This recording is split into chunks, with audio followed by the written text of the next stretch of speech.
சங்கீதம் 40:17 வசனத்தை வாசிங்கள்.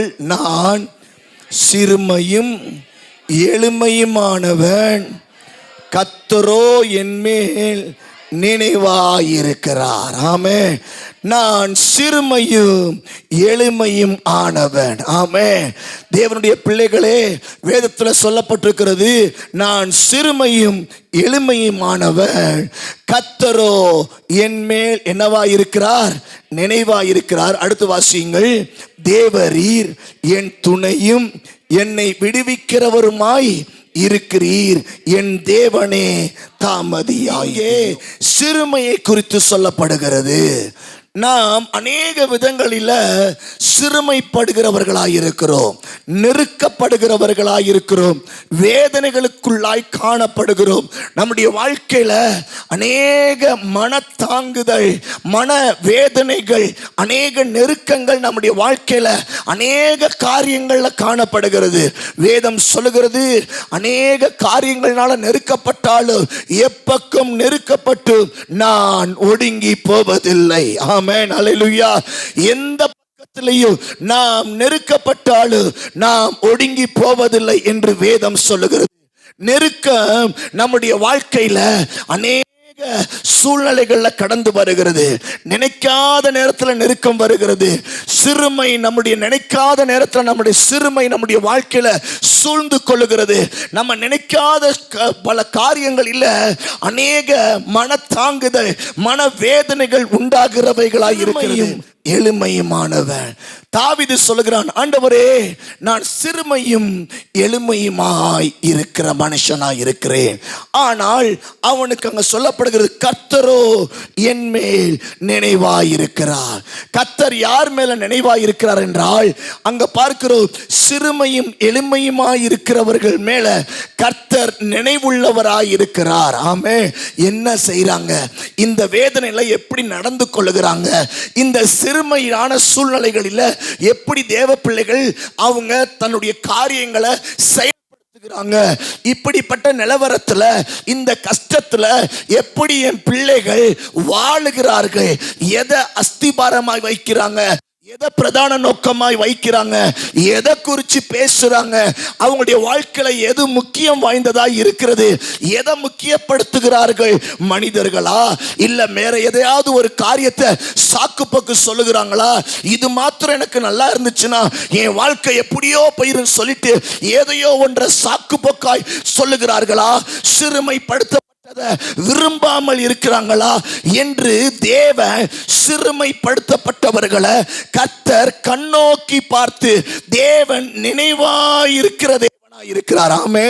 பக்கத்துல பார்த்து சொல்லுங்க, நீங்க எவ்வளவுதான் சிறுமைப்படுத்தப்பட்டாலும் ஒன்ன மாத்திரம் நினைச்சிருங்க, உங்களை ஆண்டவர் நினைத்து கொண்டே இருக்கிறார். அல்லேலூயா. உங்கள் ஆண்டவர் நினைத்து கொண்டே இருக்கிறார். ஆமே. நீங்க நினைக்கலாம், சிறுமை எப்படி வருது? யாரோ ஒருத்தவங்க நம்மளை மறந்துட்டா வேதனை வருது. சிறுமை எப்படி வருது? யாரோ ஒருத்தவங்க நம்மளை கஷ்டப்படுத்திட்டா, ஐயோ இவங்க நம்மளை இப்படி படுத்திட்டாங்களே, நம்ம நினைக்காததை ஒன்று செஞ்சிட்டாங்களே சொல்லி நம்மளுக்கு வேதனைகள், பல காரியங்கள் வருகிறது. நம்மளை கைவிட்டுட்டாங்களே, இவங்க இப்படி சொல்லியிருக்காங்களேன்னு சொல்லி பல சூழ்நிலைகளை நம்மளுடைய இருதய சுருங்கி போகிறதா இருக்கிறது, வேதனைகளுக்குள்ளாய் காணப்படுகிறதா இருக்கிறது. தேவன் சொல்லுகிறார், சிறுமையும் எளிமையுமாய் இருக்கிறவர்கள் மேல் கர்த்தர் எப்படிப்பட்டவராய் இருக்கிறார் என்றால், அவர்களை பார்க்கிறவராய் இருக்கிறார். ஆமே. நம்மளை ஆண்டவர் பார்க்கிறாருங்க. ஆமே. அந்த நம்பிக்கை வேணும். கடவுள் என்ன பார்க்கலன்னு சொல்றத காட்டிலும் வானத்தையும் பூமியும் படைத்த தேவன், அண்ட சராசரங்களையும் ஏங்கி கொண்டிருக்கிற தேவன், அவர் என்னுடைய வேதனையான சூழ்நிலைகளையும், என்னுடைய இழப்பையும், என்னுடைய அநேக கஷ்டங்களையும், நெருக்க என் தேவன் என்னை காண்கின்ற தேவனாய் இருக்கிறார். கரங்களை தட்டி ஆண்டவரை மகிமைப்படுத்துவோமா? ஆமென். ஆபிரகாம் சொன்னானே, அவர் என்னை காண்கின்ற தேவன். இந்த மலை உச்சில கூட ஆண்டவருக்கு கீழ்ப்படிந்து நான் மலை மேலே ஏறி, மோரியா மலை மேலே ஏறி, அவர் சொன்ன பிரகாரமாய் என் பிள்ளையை நான் பலி செலுத்தும்படியாய் எல்லா வேதனைகளை தூக்கி போட்டு நான் கடந்து வந்தேனே. இந்த வேளையிலும் என் தேவன் எனக்காக அவர் கண்ணோக்கி பார்க்கிற தேவனாய் இருக்கிறார். எல்ரோகி, அவர் என்னை காண்கின்ற தேவன். ஆமென். இந்த செப்டம்பர் மாதத்துல கர்த்தர் உங்களை என்னையும் சூழ்நிலைகள் நிமித்தமாய் அநேக சிறுமையான நிலைகளின் மத்தியில கர்த்தர் நம்மளை பார்க்கிறார். அவர் பார்த்தால் போதும். பக்கத்துல பார்த்து சொல்லுங்க, அவர் பார்த்தாலே போதும். அவர் பார்த்தாலே போதும். அவர் பார்ப்பாரு, என்ன செய்யற, ஏது செய்யற. இந்த வசனம் சொல்லுகிறது, கர்த்தரோ என் நினைவாய் இருக்கிறார்.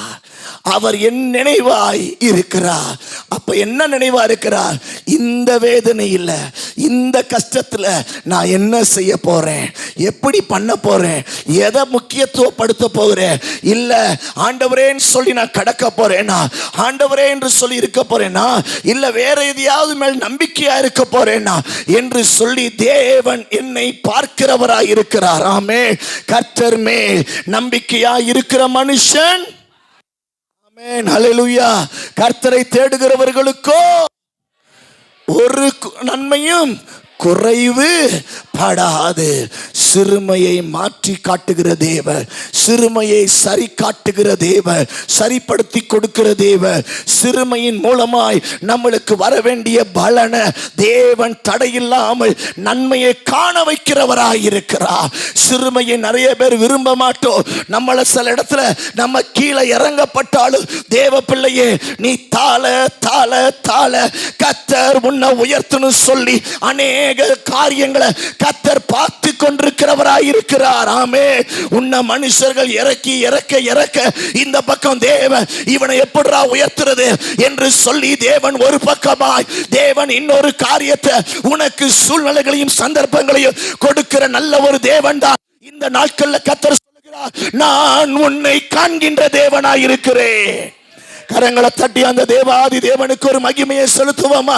ஆமென். கரங்களை தட்டி வாய்களை திறந்து, நீர் என்ன பார்க்கிறீங்க, நீர் என்ன மறக்கல, என் சூழ்நிலைகளில் உம்மைத்தான் நினைப்பேன். ஹல்லேலூயா, ஹல்லேலூயா. நான் சிறுமையும் எளிமையுமானவன், கர்த்தரோ என் நினைவாய் இருக்கிறார்.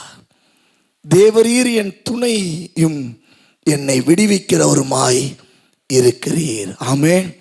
பார்க்கிறோம். அடுத்ததாக, இந்த சிறுமை எதனால் வருகிறது, யாரால வருகிறது? சிறுமை நம்ம நினைக்கிறோம் இந்த சிறுமை இப்படி அப்படின்னு சொல்லிட்டு. நீங்க நினைக்கிறது நிறைய விஷயம் கரெக்டு தான். சிறுமை ஏன் வருது, யாரால வருது என்பது குறித்து வேதம் சொல்லுகிறத நம்ம அறிந்து கொள்ள வேண்டும். ஆமென். நம்மளுடைய எல்லா கேள்விகளுக்கும் இந்த வேதத்துல பதில் உண்டு. ஆமென், ஹல்லேலூயா. வாசிப்போமா? ஒரு வேத வசனத்தை நம்ம வாசிப்போம். 2 சாமுவேல் 7ஆம் அதிகாரம் 10ஆம் வசனத்தை வாசியுங்கள். 2 சாமுவேல் 7ஆம் அதிகாரம் 10ஆம் வசனத்தை வாசியுங்கள். அங்க சொல்லப்பட்டிருக்குது, சிறுமை யாரால வருது. கடைசியில சொல்லப்பட்டிருக்கு பாருங்க, நியாய கேட்டின் மக்களால் இனி சிறுமைப்படாமலும் இருக்கும்படி அவர்களை நாட்டினேன்.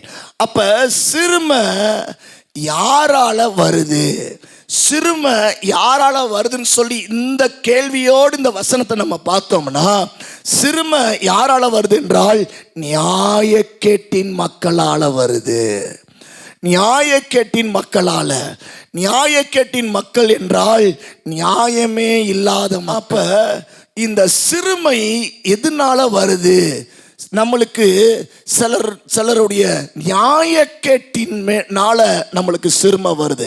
நான் நல்லா தானே இருந்தேன், நான் நல்லா தானே செய்கிறேன், ஆனால் என்ன புரிஞ்சிக்காம இன்னார் இப்படி நடத்துகிறாங்களே, இந்த சூழ்நிலைகள் எனக்கு இப்படி விரோதமாக எழும்பியிருக்கே, நியாயமே இல்லாமல் இப்படி என்ன நடத்துகிறாங்களே, கொஞ்சம் கூட மனசாட்சி இல்லையா? தேவ பிள்ளையே, வசனமும் அதுதான் சொல்லுகிறது. நியாயக்கேட்டின் மக்களால் அப்படின்னு சொல்லி சிறுமை வரும் என்று சொல்லி இந்த இடத்துல இன்னொரு விதத்துல சொல்லப்பட்டிருக்கிறது. ஆமென். அப்ப சிறுமை நியாயம் இல்லாதவர்கள் மூலமா கூட வரலாம். நியாயம் இல்லாத மக்களால் என்ன செய்யும்? சிறுமை வரும். சிறுமைப்படுத்தப்படுகிற சூழ்நிலைகள் வரும், வருத்தங்கள் வரும், வேதனைகள் வரும். எல்லாம் இந்த உலகத்தில் நம்மளை சுற்றி தான் இருக்கு. பக்கத்தில் பார்த்து சொல்லுங்க, எங்கேயும் வண்டி பிடிச்சு போக வேணாம், எல்லாம் நம்மளை சுற்றி தான் இருக்கு. யாரு யாரு நியாய கேட்டு எல்லாவற்றையும் நம்மளுக்கு சொல்லி தருகிறது. நம்மளை சுத்தி எல்லா சிறுமைப்படுத்துகிற அனுபவம் இருக்குது. ஆனாலும் கர்த்தரோ உன் நினைவாயிருக்கிறார். அல்லேலூயா. உனக்கு துணையாயிருக்கிறார். ஆமென். அல்லேலூயா. அப்ப முதலாவது காரியம், நம்முடைய வாழ்க்கையில எதனால நம்மளுக்கு எப்படி சிறுமை வருகிறது? நியாய கேட்டின் மக்களால் சிறுமைப்படுத்தப்படுகிற சூழ்நிலைகள் வருகிறது, ஏமாற்றப்படுகிற நிலைகள், அநேக வேதனைகள் வருகிறது. சில சிறுமை, வேதனை, கஷ்டங்கள் சில இடத்துல நம்ம கீழே அமுங்கி போகக்கூடிய நிலவரம் எதனால வரும்னா, நியாயம் இல்லாத சூழ்நிலைகள்னால வரும், நியாயம் இல்லாத மக்கள்னால வரும், மனசாட்சியே இல்லாத ஒரு சில நிலவரங்கள்னாலையும் வரும். ஆனா அதுலதான் ஆண்டவர் சொல்றாரு, நான் உன்னை காக்கிறேன், உன் நினைவாய் இருக்கிறேன் என்று கர்த்தர் சொல்லுகிறதை பார்க்கிறோம். ஆமென். அல்லேலூயா. இரண்டாவது எதனால வருகிறதாய் இருக்கிறது என்று சொல்லி நாம் பார்க்கலாம். வாசியுங்கள். நியாயாதிபதிகள் 16ஆம் அதிகாரம் 19வது வசனத்தை வாசிக்கிறீங்களா? வாசியுங்கள். நியாயாதிபதிகள் 16ஆம் அதிகாரம் 19ஆம் வசனம் வாசியுங்கள்.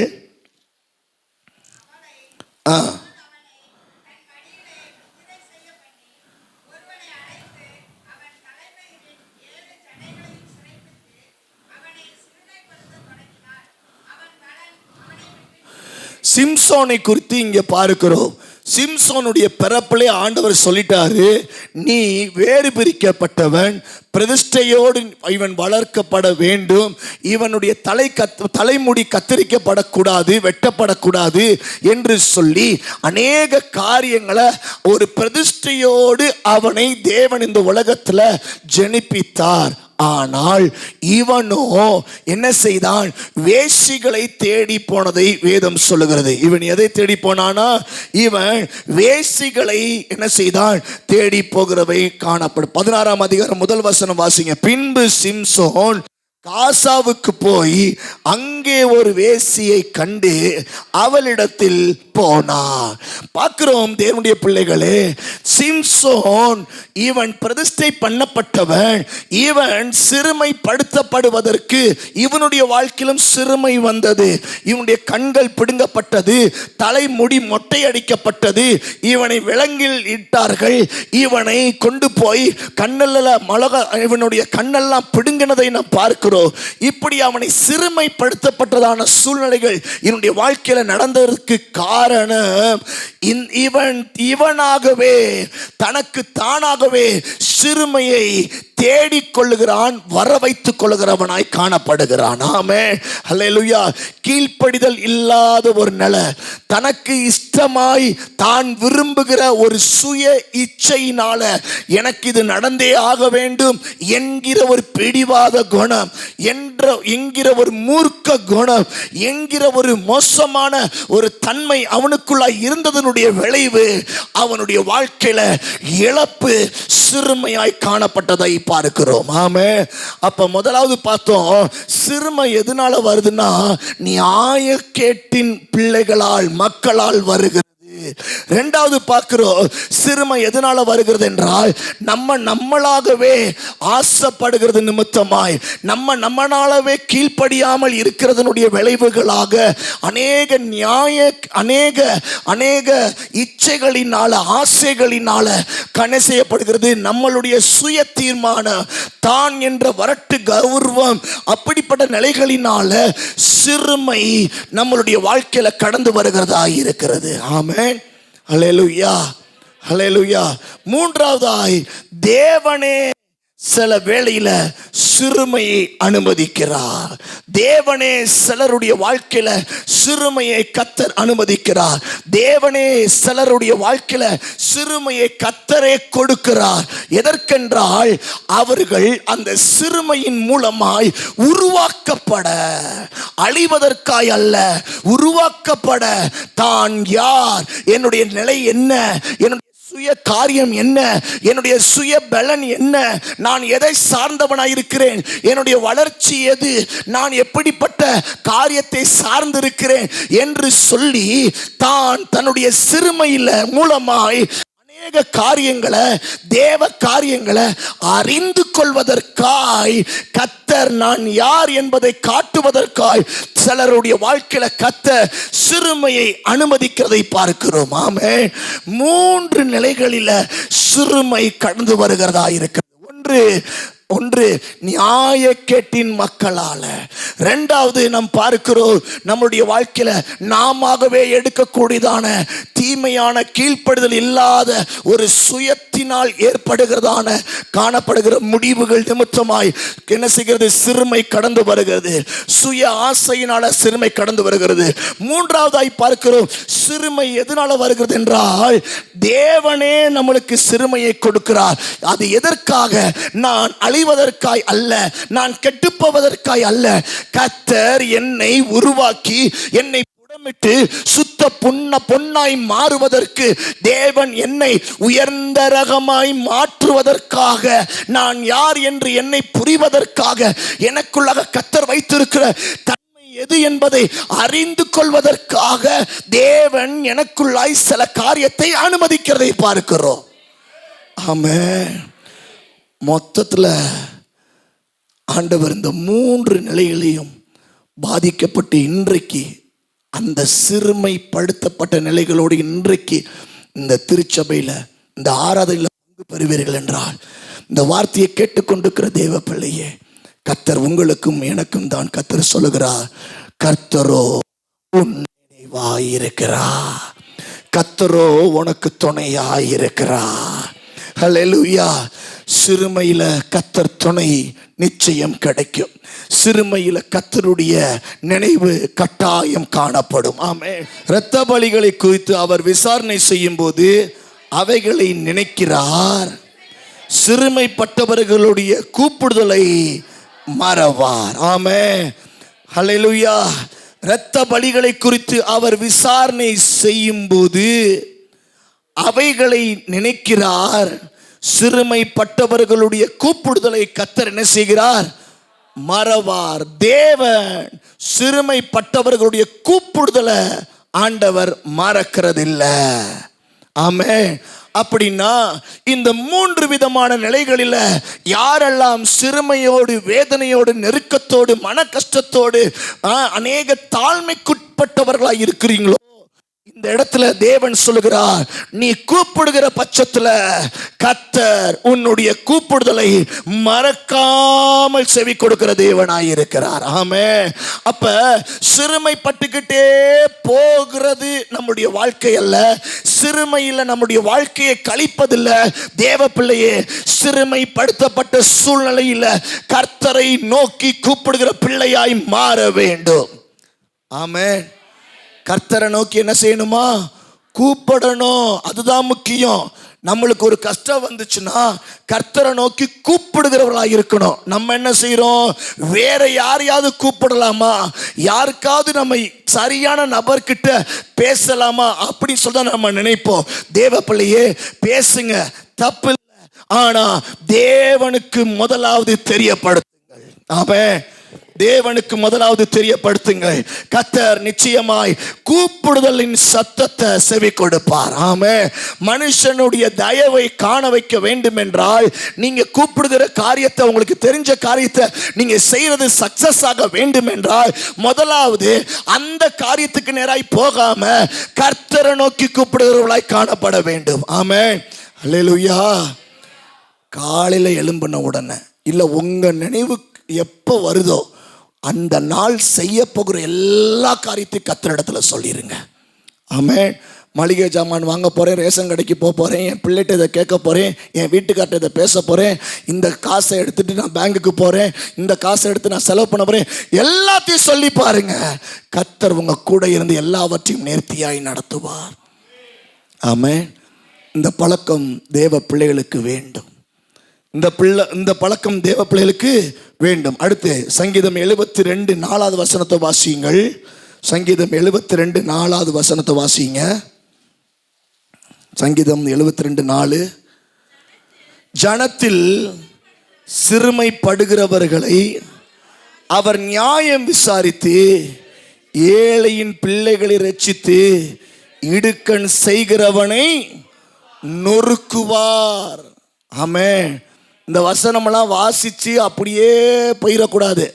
உங்கள் ஜெபத்தில் இதை வாசித்து முழங்கால நின்று கண்ணீர் வடிக்கணும். ஆமாவா இல்லையா? அதுக்கு தான் நோட்டை போட்டு எழுதுங்கன்னு சொல்கிறேன். முழங்கால் வீட்டில் நின்று கஷ்டப்படுகிற வேலைகளை டக்குன்னு எடுத்து, எங்கடா இதை நம்ம கேட்ட மாதிரி இருக்கே, எனக்கு இது ரொம்ப கஷ்டமாக இருக்கே, இந்த வசனத்தை எடுத்து டக்குன்னு இந்த பைபிளில் இருக்கிற இந்த அதிகாரத்தை எடுத்து திறந்து கண்ணீர் இந்த வசனத்தில் விழுகிற வரைக்கும் நீங்கள் ஜெபிப்பீங்கன்னா அந்த கண்ணீர் காய்கிறதுக்குள்ள கர்த்தர் உங்களுடைய விசுவாசத்தை கர்த்தர் கண்ணோக்கி பார்த்து உங்களுக்கு நியாயம் செய்ய வல்லவராக இருக்கிறார். ஆமென். அப்படிப்பட்ட வைராக்கியம், அப்படிப்பட்ட ஏதுக்களை அறிந்து செயல்படுகிற திருச்சபை பிள்ளைகளாய் மாற வேண்டும். ஆமென். அல்லேலூயா. நைட்டு தான் பைபிள் படிப்பேன். நான் வாரத்துக்கு ஒரு தடவை தான் சர்ச்சில் போய் கால் வைப்பேன். நடக்க சொல்லுவோமா சாட்சியை கூட்டி வச்சு மொத்தமாக சொல்றதான் தப்பு. கர்த்தரை அவர் என்ன கூட்டி வச்சுட்டா செய்கிறாரு. நீ ஐயோன்னு சொல்லும் போது ஆண்டவர் என்னப்பான்னு கேட்குறாரு. எனக்கு இது வேணும் சொல்லும் போதே கொடுத்த ஆண்டவருக்கு 10 நடந்தாதான் நான் ஆண்டவருக்கு நன்றி சொல்லுவேன்னு சொல்லி நம்ம நினைக்கிறது தவறு. ஆமாவா இல்லையா? ஆமாவா இல்லையா? அப்ப தேவனுடைய பிள்ளைகளே, நம்ம அறிந்து கொள்ள வேண்டும், புரிந்து கொள்ள வேண்டும். நம்முடைய வாழ்க்கையில தேவனை அனுதினமும் நினைவு கூர்ந்து அவரோடு நம்ம தொடர்பு கொள்ள வேண்டும். சோதனைகள் இருக்கும், வேதனைகள் இருக்கும், வருத்தங்கள் இருக்கும், வறுமைகள் இருக்கும், எல்லா பிரச்சனைகளும் இருக்கும். அதன் மத்தியில தேவனுடைய வசனத்துல உடனே பைபிளை திறக்கிற பழக்கம் நம்மளுக்கு இருக்க வேண்டும். உடனே முழங்காலம் நிற்கக்கூடிய பழக்கம் இருக்க வேண்டும். உடனே இயேசுவே என்று சொல்லி கூப்பிடுகிற பழக்கம் இருக்க வேண்டும். ஆமே.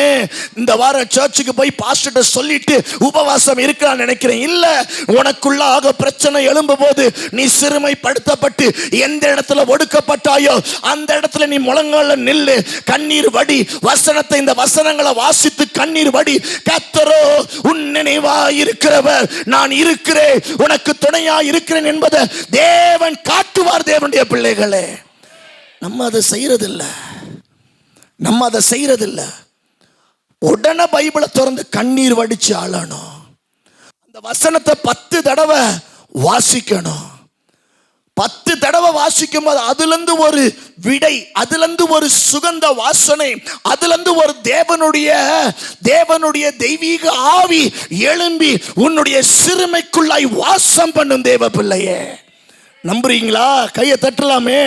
அப்படி நினைக்கிறவங்க, நான் பைபிளை திறந்து வாசிக்கிற வசனத்துல கர்த்தருடைய ஆவி அந்த வசனத்துல இருந்து எழும்பு. அப்படி எத்தனை பேருடைய கண்கள் மாற வேண்டும்? எத்தனை பேருடைய கண்கள் மாற வேண்டும் என்று விரும்புகிறீங்க? நான் பார்க்கிற வசனத்துக்குள்ளாக தேவனுடைய ஜீவன் நீரூற்று எழும்ப வேண்டும். தேவனுடைய ஆவி எழும்ப வேண்டும். ஐயோ, அந்த வார்த்தை என்ன மறக்க முடியாம சுத்தி வருது, என்னால முடியலையே. கர்த்தருடைய சமூகத்தில் இருந்து பார், கர்த்தரிடத்துல சொல்லி பார். கர்த்தருடைய வேதனைகளை மாற்ற வல்லவராய் இருக்கிறார். வாய்களை திறந்து ஜெபிங்க. தூங்காதீங்க. தூங்குனீங்கன்னா நேரடியா வந்து உங்களை தட்டி எழுப்புவேன். வாய்களை திறந்து ஜெபிங்க. இயேசுவின் நாமத்தினால நல்ல கரங்களை அசைச்சு ஜெபிங்க. இயேசுவின் நாமத்தினால கரங்களை நல்லா அசைச்சு ஜெபிங்க. ஆமென். ஹல்லேலூயா. பரிசுத்தர், பரிசுத்தர், பரிசுத்தர், என் துணையாளரே, எனக்கு துணையாய் வாங்க ஆண்டவரே, என் வாழ்க்கையை மாற்றுங்க ஆண்டவரே, என் வாழ்க்கையை இன்னையிலிருந்து என் தேவ நீர் மாற்றி அருள்வீராக. பரிசுத்த கரம் ஆண்டவரே இப்பொழுதே எங்களுடைய வாழ்க்கையில தொடப்படுவதாக. ஆமென் ஆமென். கரங்களை உயர்த்தி ஜெபிங்க. இன்றைக்கு உங்க வாழ்க்கையில் இருக்கிற வேதனைகள், நீங்க அழுது கொண்டிருக்கிறது யாருக்குமே தெரியாம இருக்கலாம். ஆனா இன்னைக்கு என் ஆண்டவர் மாற்றும்படியாய் விரும்புகிறார்.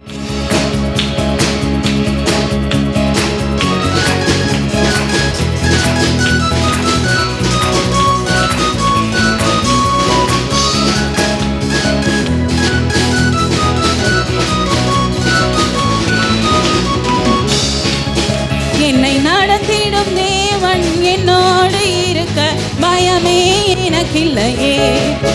நான் நம்பிடும் தேவனின் துருகமாயிருக்க கலக்கமே எனக்கில்லையே. என்னை நடத்திடும் தேவன் என்னோடு இருக்க பயமே எனக்கில்லையே. நான் நம்பிடும் தேவனின் துருகமாயிருக்க கலக்கமே எனக்கில்லையே. ஓ பயமில்லை பயமில்லை பயமில்லையே, என் சார்பில் கர்த்தருண்டு பயமில்லையே. ஓ பயமில்லை பயமில்லை பயமில்லையே, எனக்காக யுத்தம் செய்வார் பயமில்லையே. ஓ பயமில்லை பயமில்லை பயமில்லையே, என் சார்பில் கர்த்தருண்டு பயமில்லையே. ஓ பயமில்லை பயமில்லை பயமில்லையே, எனக்காக யுத்தம் செய்வார் பயமில்லையே. என்னை நடத்திடும் தேவன் என்னோடு இருக்க பயமே எனக்கில்லையே. நான் நம்பிடும் தேவனின் துருகமாயிருக்க கலக்கமே எனக்கில்லையே. என்னை நடத்திடும் தேவன் என்னோடு இருக்க பயமே எனக்கில்லையே. நான் நம்பிடும் தேவனின் துருகமாயிருக்க கலக்கமே எனக்கில்லையே. சிறு கூட்டமே நீ பயப்படாதே, கர்த்தர் என்றும் நம் துணை நிற்கிறார். சிறு கூட்டமே நீ பயப்படாதே, கர்த்தர் என்றும் நம் துணை நிற்கிறார். எதிரிகள் வெள்ளம் போல எதிராய் வந்தாலும் ஆவியானவர் கொடியேற்றுவார். எதிரிகள் வெள்ளம் போல எதிராய் வந்தாலும் ஆவியானவர் ஓ பயமில்லை பயமில்லை பயமில்லையே, என் சார்பில் கர்த்தருண்டு பயமில்லையே. ஓ பயமில்லை பயமில்லை பயமில்லையே, எனக்காக யுத்தம் செய்வார் பயமில்லையே. ஓ பயமில்லை பயமில்லை பயமில்லையே, என் சார்பில் கர்த்தருண்டு பயமில்லையே. ஓ பயமில்லை பயமில்லை பயமில்லையே, எனக்காக யுத்தம் செய்வார் பயமில்லையே. என்னை நடத்திடும் தேவன் என்னோடு இருக்க பயமே எனக்கில்லையே. நான் நம்பிடும் தேவனை துருகமாயிருக்க கலக்கமே எனக்கில்லையே. என்னை நடத்திடும் தேவன் என்னோடு இருக்க பயமே எனக்கில்லையே. ஆமாண்டவரே, நம்பிடும் தேவனின் கலக்கமே எனக்கில்லையே. கர்த்தாவே ஆண்டவரே, நான் எங்க போனாலும் தடை கற்களா இருக்குதே ஆண்டவரே. நான் என்ன வேலை செஞ்சாலும் தடையா எழும்பி நிற்கிறதே. எங்க போனாலும் தாமதம், இன்னும் கொஞ்ச நாள் ஆகும், இன்னும் கொஞ்ச நாள் ஆகும். எதை கேட்டாலும் இன்னும் கொஞ்ச நாள் ஆகும், இன்னும் டிலே ஆகும்ன்ற வார்த்தை. அப்பா போதும் ஆண்டவரே, என்னால முடியல என்று சொல்லுகிறோமா? ஓ எல்லாம் தடைகளா இருந்தாலும், எல்லாம் தாமதமா இருந்தாலும், நேர் வழியில் நடத்துகிற தேவன் நிச்சயமாய் நம்மை நடத்த வல்ல தேவனாய் இருக்கிறார். ஆமென். உணர்ந்தவர்களாய் நல்ல கரங்களை தட்டி நிச்சயமாய் என்னை நடத்துவார். நேர் வழியில் நடத்துகிற தேவன் நிச்சயமாய் என்னை நடத்த வல்ல தேவனாய் இருக்கிறார். ஆமென். உணர்ந்தவர்களாய் கரங்களை தட்டி பாதைகள் எங்கும் தடை கற்களோ, தாமதம் மட்டும் பதிலானதோ. பாதைகள் எங்கும் தடை கற்களோ, தாமதம் மட்டும் பதிலானதோ.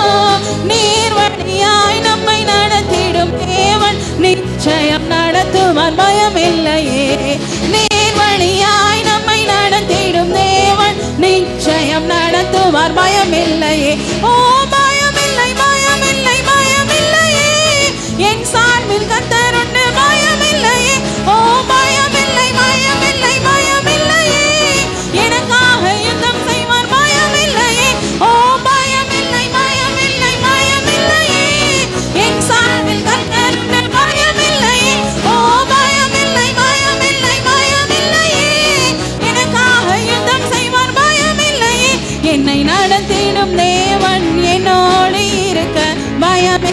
எனக்கில்லையே